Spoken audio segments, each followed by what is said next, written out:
29 కమాండర్లు అంటే వీళ్ళు army commanders కాదండి, తీవ్రవాదులు.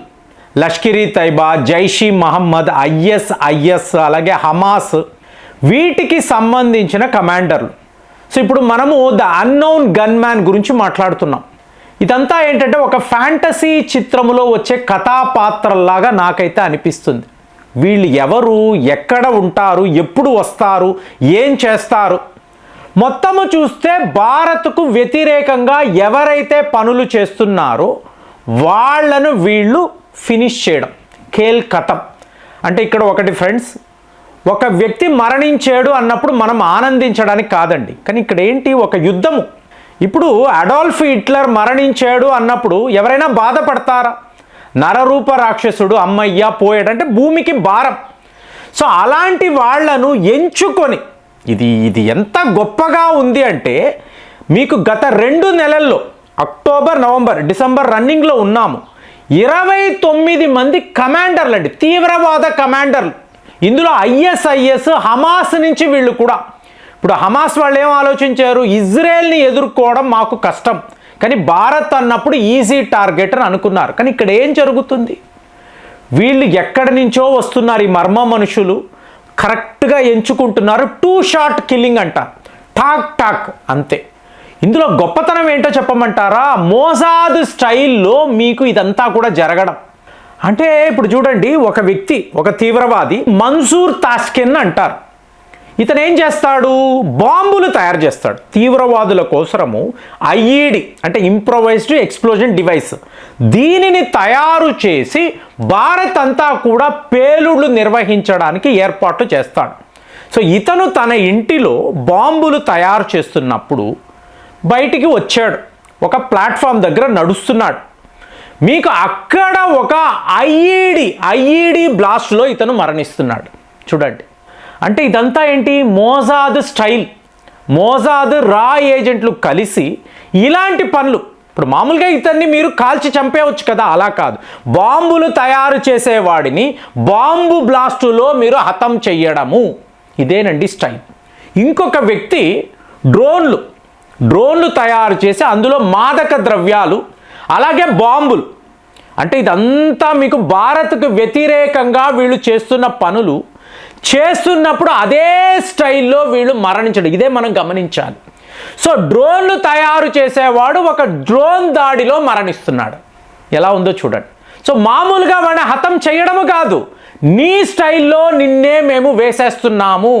ఇది మనం గర్వంగా చెప్పుకోవాలా అంటే, ఇది మీకు మంచి చెడుకు మధ్య యుద్ధం, ధర్మము అధర్మం, ఈవిల్ గుడ్, దీని మధ్య జరుగుతున్న యుద్ధములో ఈ చెడు అనబడే విషయాన్ని వాళ్ళ పద్ధతిలోనే మనము లేపేయడం. ఇప్పుడు మీరు హమాస్ వాళ్ళని చూసారంటే ఏమనుకున్నారు, ఇజ్రాయెల్ వాళ్ళని ఎదుర్కోవడం చాలా కష్టము. అలాంటిది భారత్ అనేది చాలా సాఫ్ట్ టార్గెట్, ఈజీ టార్గెట్ కదా అనుకున్నారు. పాకిస్తాన్ వైపు వాళ్ళ హెడ్ క్వార్టర్స్ను వాళ్ళు షిఫ్ట్ చేసుకున్నారు. సో ఎక్కడ మనం ఉండగలము, ఏ టైంలో మీకు పిఓకే వద్ద, ఎల్ఓసి వద్ద, లాంచ్ ప్యాడ్ వద్ద వెళ్ళగలము, ఇన్ని ప్లాన్ చేసుకున్నారు. నువ్వు ఎక్కడైతే ప్లాన్ చేస్తున్నావో, ఎక్కడైతే నువ్వు నివసిస్తున్నావో, మా సేఫ్ హెవెన్ అనుకుంటున్నావో, సేఫ్ హౌస్ అని అంటారు తీవ్రవాదులను. ఒక దగ్గర చూడండి, ఒక మూవీలో అంటాడు, ఒరే మేము ఇంతంత కష్టపడి ఇంత జీతాలు ఇచ్చి, ఫుడ్ పెట్టి, షెల్టర్ ఇచ్చి ఈ తీవ్రవాదులను పోషిస్తూ ఉంటే నువ్వు అలా వచ్చి లేపేస్తున్నావు ఏంటిరా, నేను ఎక్కడి నుంచి వీళ్ళను తీసుకురావాలి, ఒక విలన్ ఏడుస్తాడు, బోరున ఏడుస్తాడు.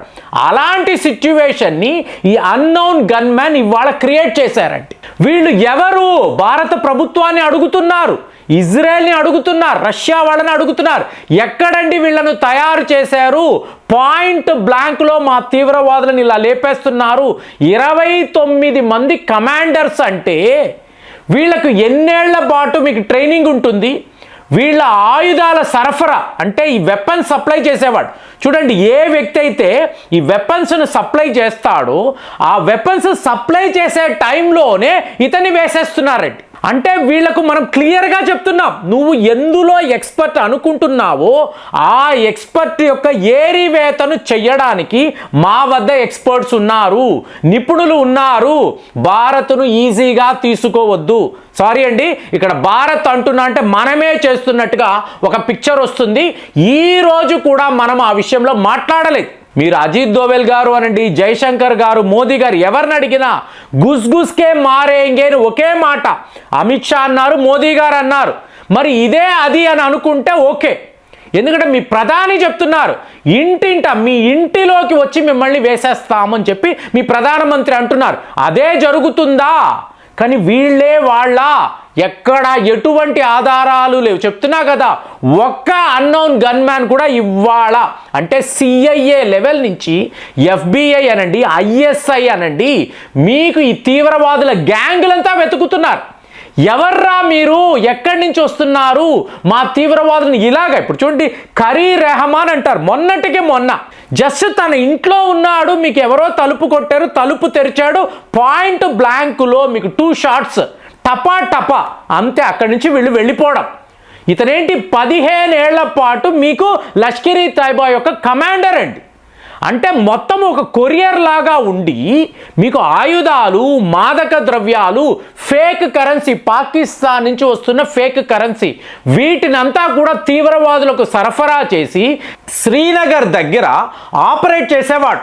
అంటే వీళ్ళకు స్లీపర్ సెల్స్ కూడా ఉంటారండి, సడన్గా వాళ్ళు యాక్టివేట్ అవుతారు. ఈ డేటాను కలెక్ట్ చేయడం. ఇప్పుడు ఈ వ్యక్తిని చూసారు అనుకోండి, మీకు fake IDs, fake Aadhaar, fake voter ID, SIM కార్డులు, అలాగే మీకు డబ్బు, వీటినంతా కూడా ఆపరేట్ చేస్తూ శ్రీనగర్ వద్ద తిరుగుతున్నాడు. అలాగే సియాల్కోట్ వద్ద వీళ్ళ నెట్వర్క్. సో ఇప్పుడు వీళ్ళని ఎలా మీరు తెలుసుకుంటారు? హ్యూజ్ కంట్రీ కదండి, బోల్డ్ అంత పాపులేషన్.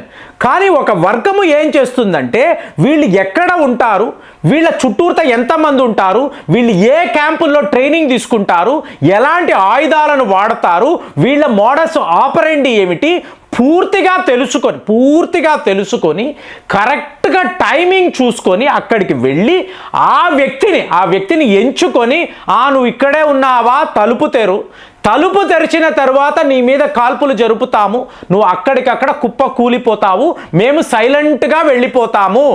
ఫ్రెండ్స్ గుర్తుపెట్టుకోండి, ఇది నేను మాట్లాడుతున్న ఒక సియాల్కోట్ అనండి, లేదా శ్రీనగర్, అలాగే మీకు పంజాబ్ సరిహద్దుల్లోనే మీకు 29 మంది కమాండర్లు అన్నప్పుడు 20 మంది దాకా ఈ పంజాబ్ ప్రావిన్స్ వద్దే, పంజాబ్ సరిహద్దుల వద్దే ఇది జరిగింది, భారత్లోనే జరిగింది. సరిగ్గా మీరు సీన్ని రివర్స్ చేశారు అనుకోండి, మీకు ఆఫ్ఘనిస్తాన్, పాకిస్తాన్ సరిహద్దుల్లో. ఇప్పుడు కొత్త టార్గెట్స్ ఎక్కడ? బంగ్లాదేశ్లో. సో ఇలాగ జరుగుతుంది. అంటే తీవ్రవాదులే ఇలా ప్లాన్ చేస్తారు కదండి. ఫ్రెండ్స్ ఇక్కడ గుర్తుపెట్టుకోండి, మీకు యుద్ధము చేస్తున్నప్పుడు నీ వద్ద ఆయుధాలు ఉంటాయి, నా వద్ద ఆయుధాలు ఉంటాయి, ఇది వేరు.